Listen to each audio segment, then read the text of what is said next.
कृष्णा। सभी वैष्णव भक्तों को इस भक्तमाल की कथा में आप सबका बहुत बहुत स्वागत है। आज हम लोग भक्तमाल की कथा में भक्त रामदास की कथा का श्रवण करेंगे।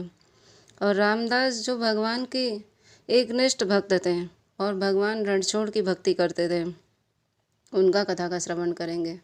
हरे कृष्णा। फिर चलिए श्रवण करते हैं।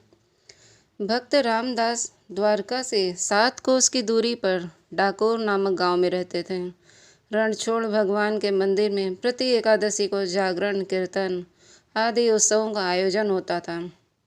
उसमें से वे विनयपूर्वक सम्मिलित होते थे और भगवान के दर्शन अपने तन, मन और बुद्धि को पवित्र करते थे। भगवान रणछोड़ ने एक बार उनसे प्रत्यक्ष सामने प्रकट होकर कहा, तुम वृद्ध हो चले हो, तुम्हें 7 कोस आने जाने में बहुत कष्ट होता होगा। मेरे लिए नितांत असहाय हो जाता है।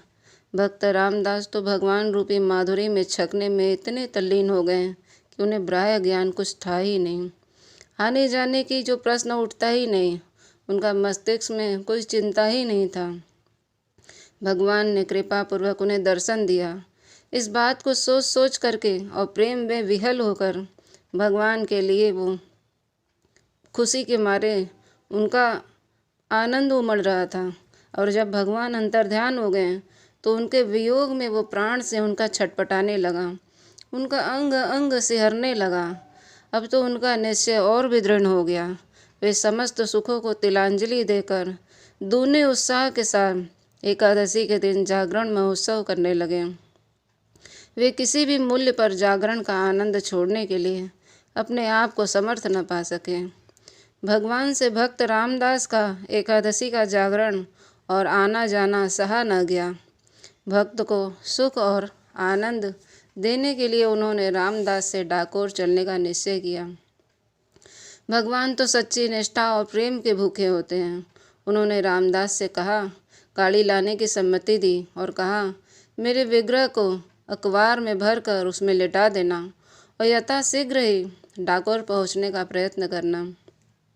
दूसरे दिन एकादशी का जागरण अवसर पर रामदास द्वारिका में गाड़ी लेके गए और उनकी वृद्धावस्था से किसी ने उन पर संदेह भी नहीं किया। द्वादशी की रात आई, फिर आधी रात बीत चुकी थी और द्वारकावासी और मंदिर के पुजारी तथा अन्य सेवक आदि गहरी नींद में सोए हुए थे। तो सारा काम और वातावरण नीरव और शांत था। रामदास अपने सौभाग्य पे फूले नहीं समा रहे थे और भगवान का आतिथ्य और आनंद सोच सोच करके वे प्रति क्षण कुछ और से होते जा रहे थे। मंदिर का पट अचानक खुल गया और मंदिर में थोड़े से परिश्रम से भगवान उनकी गोद में आ गए। भगवान ने प्रसन्नतापूर्वक अपने चिन्मय मादक स्पर्श से भक्त की जन्म जन्म की तपस्या को सफल कर दी। गाड़ी में द्वारिका से प्रसन्नतापूर्वक अपने चिन्मय मादक स्पर्श से भगवान ने रामदास के ऊपर आकर और गाड़ी में अपने भक्त के संरक्षण से 7 कोस की यात्रा को पूरी कर रहे थे। और जैसे ही सुबह हुआ तो रामदास का जो भक्त लोग थे मंदिर के, वो लोग पीछा करने लगे। भगवान भास्कर की सुनहरी किरणें पूर्व दिशा की अंचल में था। रामदास ने देखा कि कुछ लोग उनका पीछा कर रहे हैं। उनके मस्तक पर पसीने का कण बिखर गया। वे किसी अनहोनी और भीषण घटना से रह रहकर आशंकित हो रहे थे। कभी प्रभु का श्री विग्रह देखते हैं और कभी खुद को देखते हैं और प्रेम भरी दृष्टि से देखते हैं। उन्हें लगता कि भगवान तो अभी सो रहे हैं। उन्हें पूरा पूरा विश्वास था कि वे प्रभु जो करेंगे उसी में मेरा कल्याण है। पीछा करने वाले थोड़ी ही दूर में चले जाएंगे, पर भक्त ने भगवान को जगाना उचित नहीं समझा। उन्हें तो विश्वास था कि भगवान गाड़ी पर लेटे हैं तो सो गए होंगे, तो इसलिए उन्होंने सोचा कि करने वाले मुझसे भगवान को छीन लेंगे और प्रभु की नींद को सुख लेते हुए द्वारका मंदिर में प्रवेश करेंगे। इससे तो अधिक कुछ होगा नहीं। पर भगवान की लीला शक्ति जो जाग रही थी। भक्त भयहारी रास बिहारी ने, तुम मुझे सामने की बावली में छिपा दो। भगवान रणछोड़ ने कहा भक्त रामदास से कि मुझे बावली में छिपा दो और तब गाड़ी लेकर डाकोर चलना। रामदास जी ने उनकी आज्ञा का पालन किया। पीछा करने वाले पुजारी भी आ पहुँचे। बिना कुछ पूछताछ किए उन्होंने रामदास को बहुत मारा। भगवान की लीला शक्ति, भक्त और रामदास का दृढ़ निश्चय और धैर्य की परीक्षा का महिमा प्रकट करके दुष्टों ने अपनी मनमानी की, पर उन्हें दंड के माध्यम से भक्त के शरीर का स्पर्श भी नहीं मिला। अतः उनका विवेक जाग उठा। गाड़ी में देखा तो भगवान का श्री विग्रह है ही नहीं और उन्होंने पश्चाताप करना शुरू कर दिया। उन्होंने सोचा कि ये तो मुझसे महापाप हो गया है, मैंने भक्तवर को मारा। उन्होंने देखा कि बावली का पानी किसी के खून से लाल हो गया है। सत्संग के प्रभाव से मन पर था ही, भगवान की लीला शक्ति अपना काम कर रही थी। वे प्रभु का विग्रह बावली से बाहर निकालकर अपने किए पर पछताने लगे। भगवान ने दर्शन दिया। भक्त रामदास प्रभु के घायल शरीर को देखकर कांप उठे कि मेरे कारण भगवान को इतना कष्ट सहना पड़ा। उनका हृदय हाहाकार कर उठा। भगवान ने कहा, मेरे भक्त मुझे मेरी आज्ञा से ले जा रहा था। तुम लोगों ने जो मेरे भक्त को मारा है, उस चोट को मैंने अपने शरीर पर ले लिया है। इसी से मेरे शरीर में से खून बह रहा है। अतः मैं तुम्हारे संपर्क में नहीं रहना चाहता। तुम मेरी दूसरी प्रतिमा जो अमुक स्थान पर रखी हुई है, मंदिर से स्थापित करके उसका भक्ति पूजन सेवा करो। पुजारी लोग लोभवश हो गए और बोले, हम अपनी आजीविका को किस प्रकार से चलाएंगे। तो भगवान ने कहा कि तुम ये जो मेरी मूर्ति है, जो मेरा श्री विग्रह है, उससे रामदास से उतने ही बराबर का 16 तोल लो।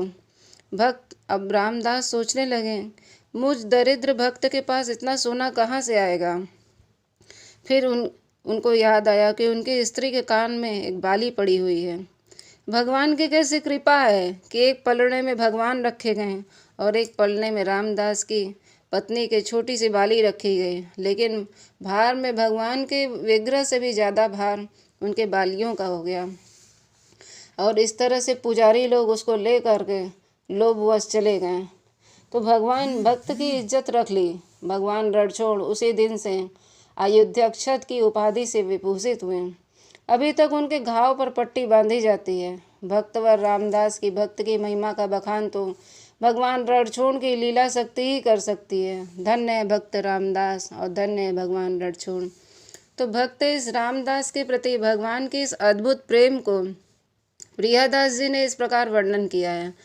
द्वारिका के ठीक ही डाकोर एक गाँव रहे रामदास भक्त भक्तिया को प्यारिये।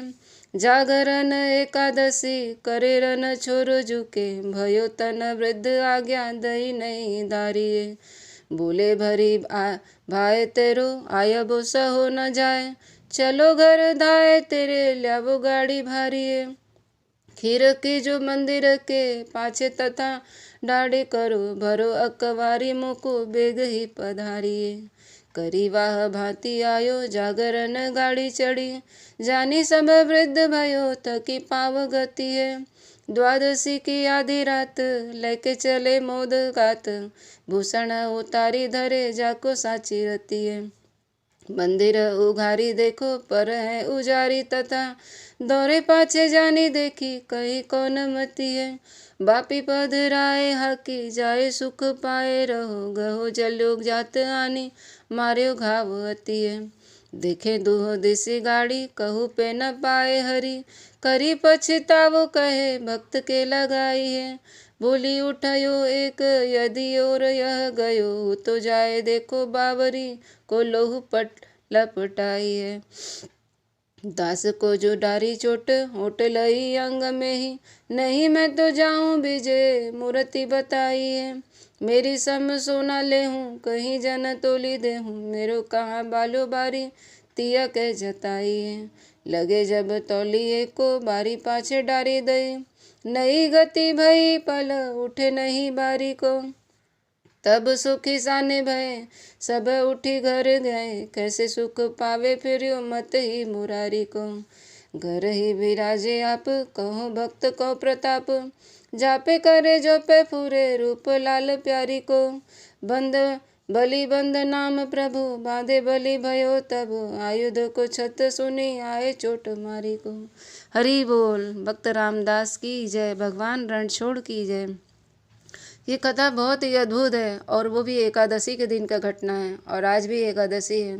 ये सब श्रवण करके हमारे अंदर भी भक्ति की और प्रखर भक्ति और हम लोग उज्जवल और कर सकते हैं।